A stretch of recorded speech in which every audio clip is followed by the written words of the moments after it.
Today I want to go over the top 10 reasons why people become susceptible to alcohol use disorder. And one of the biggest reasons is hereditary issues. Now, there's two genes. One is ADLH1B and the other is ALDH2.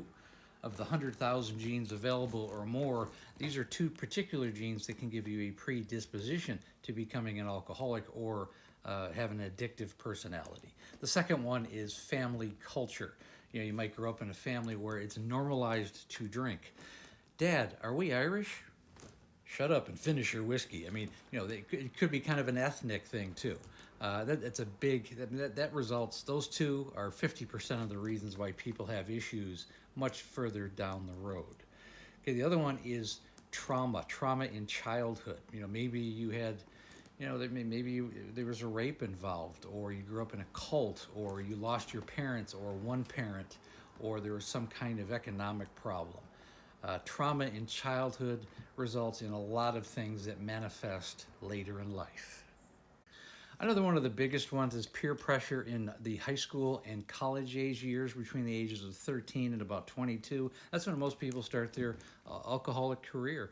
And that's when it's weird if you don't drink. It's almost a rite of passage. Peer pressure is a huge reason why people continue to go down this road in their mid-20s and then beyond. Another one, maybe they're an introvert, they're socially awkward. Alcohol is a way to combat that social awkwardness and so that they can come out of themselves. Another big one is economic problems. You have a financial issue. People tend to drink to cover up issues like they're going to go away. And in fact, they're not even a band-aid. They just make it worse, and you have a hangover at the end of the day, or you've created a habit that becomes something and develops into something much worse. Another big one is disability. You could have a mental or physical disability, and it's a way to deal with it. Maybe you're stuck in a wheelchair. Maybe you have PTSD. You were in the military. It's a big problem in military issues.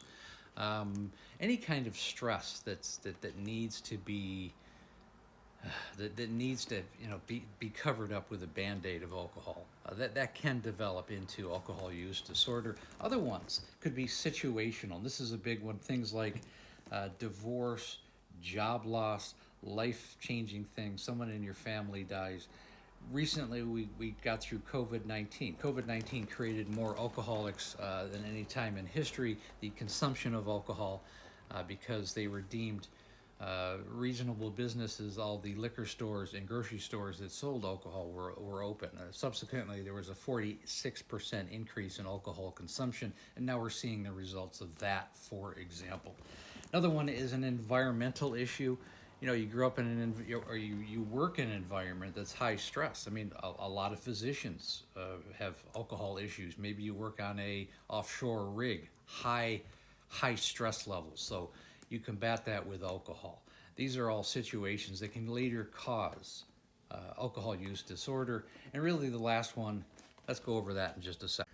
And this one, although is not directly related to anybody, it affects everyone, and that is societal issues, how society views alcohol use disorder, how it views it.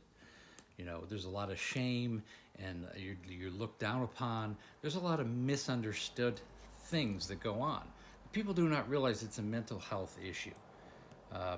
People think, well, no one's making them drink. Well, of course not, but it's also the reason why they have this disease. It is a disease. It's a mental health disease. It's not a crutch. That's not an excuse. It's a reality. Educating society on how to deal with this, shame and finger pointing and talking down to somebody helps no one. It doesn't help society, and certainly doesn't help the person. So we have to create certainly a different approach to help people who are suffering with this malady, to say the least. Again, if you're ready to change your life and the life of your family, click on the link above. Schedule a Zoom call with me in the calendar link and the link tree. Also have a Facebook group called There's an Alcoholic in the Family. And again, please like, share, and comment. And again, I go on the live about 6 o'clock Pacific Standard Time, 9 o'clock Eastern Standard Time, every day right around 6 o'clock. And again, thanks for listening.